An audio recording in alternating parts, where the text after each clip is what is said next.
Buenos días, estudiantes de noveno grado.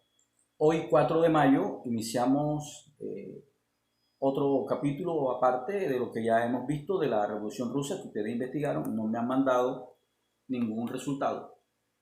Hoy vamos a abordar algo que se conoce en la historia como la crisis del 29 o la Gran Depresión del 29. Cuando se habla de Gran Depresión es porque hay un receso económico. Hay una no apertura, porque no es apertura, sino una crisis. Pero, como todo, las crisis van a tener un origen. ¿De dónde se va a originar esta crisis? Esta crisis se va a originar de la Primera Guerra Mundial. En la Primera Guerra Mundial, los países de Europa quedan devastados por la guerra. La guerra no trae nada bueno. Por eso ustedes, como nuevas generaciones, deben de luchar por un país igualitario, donde no hayan guerras, por luchar por un mundo mejor, luchar por el avance de la ciencia, descubrir cosas para curar enfermedades, que la vida sea más digna. Entonces, eso es lo que ustedes tienen que hacer como nueva generación. ¿Qué pasó con esta crisis del 29?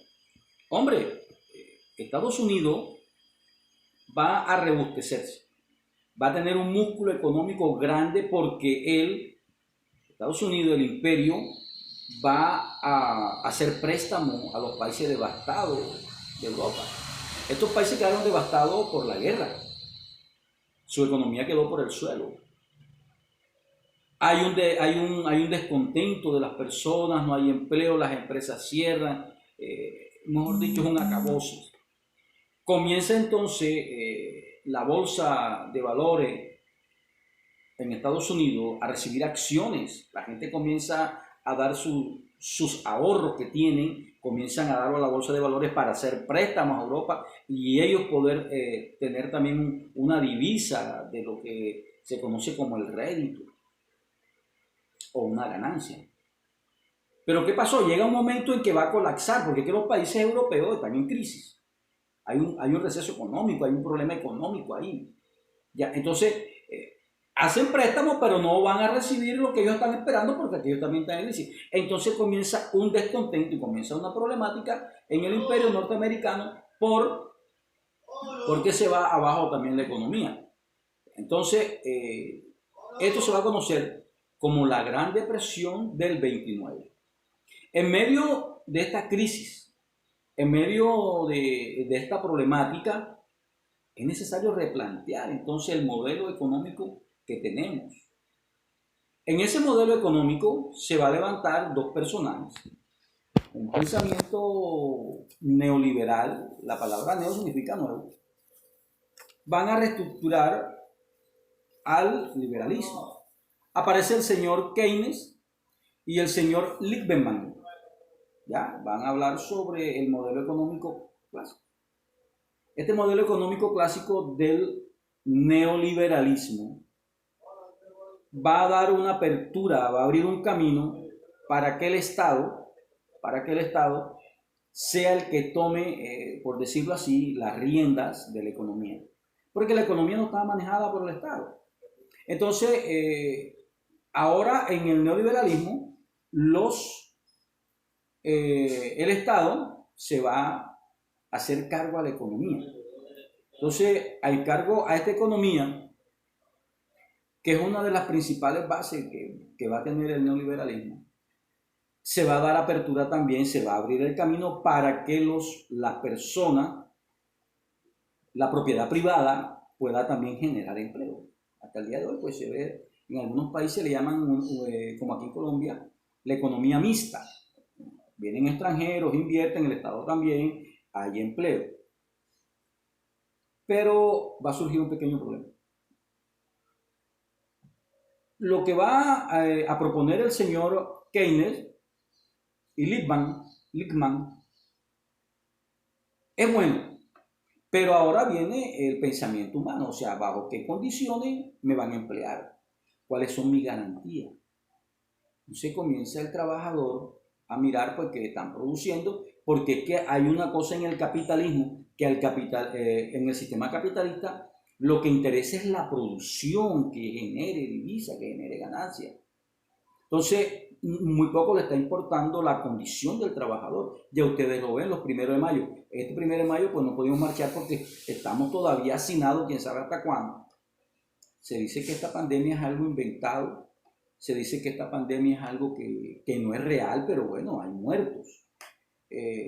La verdad es que yo no soy profesor de biología, de pronto el profesor José García, la profesora Erika, de pronto tiene una explicación, la profesora Carmen Leonor, hay dicen que es un virus, pero que, oye, te lava las manos con jabón y se muere.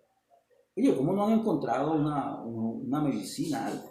Por ahí hay un médico en Bogotá que está pues curando con algo que él investigó y está haciendo eso. Entonces, pero todo esto tiene que tener, todo esto tiene que ver con la economía. Porque a veces crean enfermedades y ellos tienen la cura, entonces sacan la cura para que la gente la tenga que comprar. Los estados la comienzan a comprar y comienzan a vacunar a su gente. También hay un problema religioso, que eso no podemos tratarlo ahora. Entonces se va a dar esto, la crisis del 29. Se da esa crisis porque entonces los que invierten para prestar no van a recibir lo que ellos quieren, quedan sin dinero, aquellos no pagan. Es un problema, es un problema. Entonces esa crisis, este señor Keynes y Lippmann van a dar como que abren una vía para que la cosa mejore, porque entonces ya entra la propiedad privada. Pero va a existir o va a estar latente una ideología. La ideología que se viene creando en la Revolución Rusa. Acuérdate que en la Revolución Rusa van a tener al señor Vladimir Lenin con un pensamiento comunista.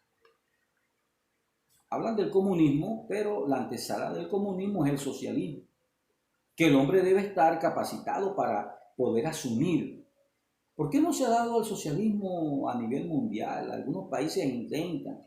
Porque es que la estructura del ser humano. Y aquí voy a meter un poquitico de filosofía. Ustedes no ven filosofía conmigo, ustedes en el 9º grado. Dice el señor Thomas Hobbes que el hombre es un lobo para el mismo hombre, o sea, se convierte en depredador. Entonces, no me interesa, o sea, al capitalista le interesa tener dinero a la costa que sea, no importa que el trabajador pase hambre con su familia, no le importa eso, le interesa que haya producción. El sueldo que le pagan es una miseria. Entonces, el señor Keynes y el otro Lieberman van a abrir y entonces comienzan las empresas privadas. Se va a conocer también como economía mixta. Aquí en Colombia hay economía mixta. Hay capital extranjero, pero también el Estado está asumiendo la responsabilidad de lo que es la economía. Entonces, esa es una de las cosas que se dan. Ahora viene la otra contraposición, porque eso se está dando en Europa. Se está dando en Inglaterra y más que todo, y también en Estados Unidos y en Francia también se está dando esa revolución del señor Lippmann y el señor Keynes. Pero va a aparecer otro pensamiento llamado el nazifascismo. ¿Qué era el nazifascismo? El nazifascismo es una corriente ideológica que va a tratar de frenar a todo lo que el neoliberalismo ha dicho, que se está abriendo como que con el neoliberalismo se está abriendo como que una especie de democracia y se abre. Pero en el nazifascismo es lo contrario. Es lo contrario. Los regímenes gobernantes van a ser dictatoriales. O sea, regímenes fuertes que van a tratar con el plomo y con el garrote y con el encierro. Se va a levantar el nazifascismo. Entonces es la otra cara. Pero como estaba latente y como te vengo diciendo, del pensamiento comunista de la Revolución Rusa, el nazifascismo va a ir en contra de todo lo que sea comunismo. De todo lo que sea comunismo. En esta pequeña charla que te he dado, es para que tú investigues más. Te voy a poner a investigar y me lo vas a mandar por WhatsApp o hablas con tu director de grupo y me lo hacen llegar. Ya por ahí está un correo. ¿Qué vas a investigar? Hombre, vas a investigar cómo fue creado el nazifascismo. Tú vas a investigar todo eso y me vas a dar, pues, me gustaría que me mandaras un chat y con tus propias palabras me dijera, profe, el nazifascismo fue esto. La otra pregunta es, ¿en qué consistió el fascismo italiano. El fascismo italiano.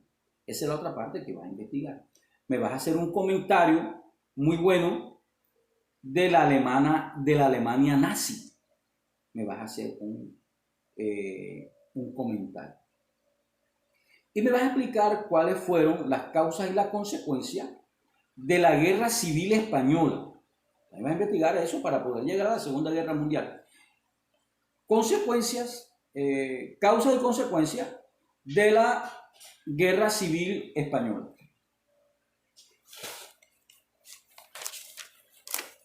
También, ya de último, me vas a investigar cómo fue el fascismo en Japón. Ahí te vas a encontrar algunos nombres chéveres, bacanos. Por ejemplo, vas a encontrar el papel fundamental de una región llamada Manchuria.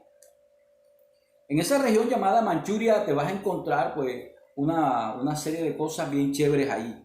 Ya, entonces me vas a explicar cómo fue el fascismo en Japón, cuáles fueron las consecuencias, qué pasó allí, ya, y vas a tener una serie de cosas ahí. Bueno, estamos trabajando en esta forma. No me gusta, porque yo sé que ustedes tienen inquietudes, tienen preguntas, y siempre en las clases hemos hecho preguntas, y yo les utilizo el modelo pedagógico mayéutico. Mayéutico es, yo te hago preguntas referentes a la clase, pero te pongo a pensar a ti. ¿Tú qué opinas del fascismo? ¿Tú crees que es normal que en un país se vive el fascismo? Que en un país tengamos un dictador. Tú me dirás, no, profesor, las características de un dictador son estas y son estas. Nuestro país, ¿por qué estamos enfrentando esta pandemia? Porque hay un receso económico que nos tiene en problemas a todos. Nos tiene con temor, con pánico. Hombre, el señor presidente tenía que haber cerrado la frontera y los aeropuertos y no hubiéramos evitado este problema que tenemos de pérdidas humanas. Si aquí hubiese gente más seria, jueces más serios, el presidente Duque debería